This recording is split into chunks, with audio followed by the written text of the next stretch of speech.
So as most of us already know, Jake Paul was supposed to be fighting Mike Tyson on the 20th of July. However, due to Mike Tyson's age and health condition, their fight has now been delayed. However, Jake Paul still wants to fight on the 20th of July, and he's just got himself a replacement fighter. Now, the fighter goes by the name of Mike Perry. At the moment, he's a bare-knuckle boxer. However, in the past, he has fought for the UFC. And this is going to be an interesting fight to see, because these two have had a lot of kind of back and forth. I don't want to say beef, but they've been interested in fighting each other for quite a long time now. Anytime I fight Jake Paul, anytime. He knows what happened last time. He tried to put that video out, and then he stopped talking when I responded, didn't he? I'm the money fight. Everybody knows that anyways. I mean, Jake Paul's a big name. Now, when we're talking about hard motherfuckers, Mike Perry is definitely one of them. With him being a bare-knuckle boxer, he will definitely be able to tank Jake Paul's shots. I mean, from all of the previous fights that we've seen against Jake Paul has maybe hit one nice hook and they've gone down, or maybe it's just a little kind of combo. I think Mike Perry is definitely going to be a bit of a harder fighter to put down for Jake Paul. And just so you guys can get a good idea of what he's like, I've taken his most recent fight and I've just kind of cut it down into a highlights. So I'm going to play that now. Number one, white gray trunks for Mike Perry, solid white trunks for Eddie Alvarez.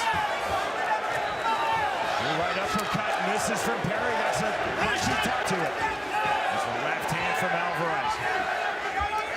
A tall stance from Perry coming forward.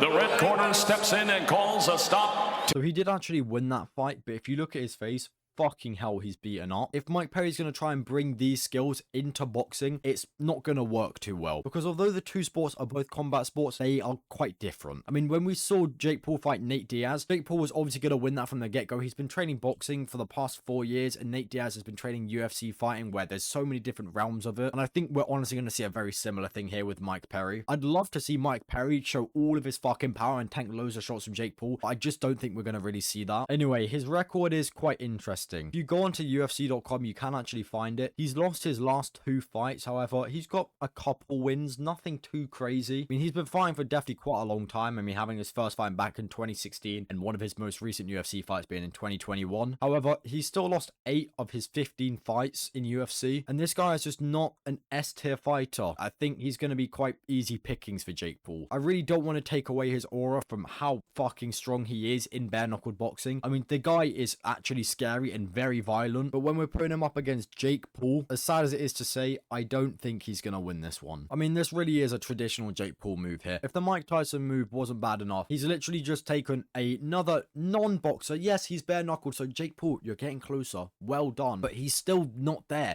Jake Paul, I don't understand what it is. Fight fucking boxers. You fought Tommy Fury, and that was it. There's no other boxers on your record. Everyone else have been ex-UFC fighters, or they're currently fighting a completely different sport, and they're not fair fights. I understand in the world of boxing nowadays, it's all about getting a pretty boy record, and then you can say, oh yeah, champion of the world, 40-0, I fought disabled people.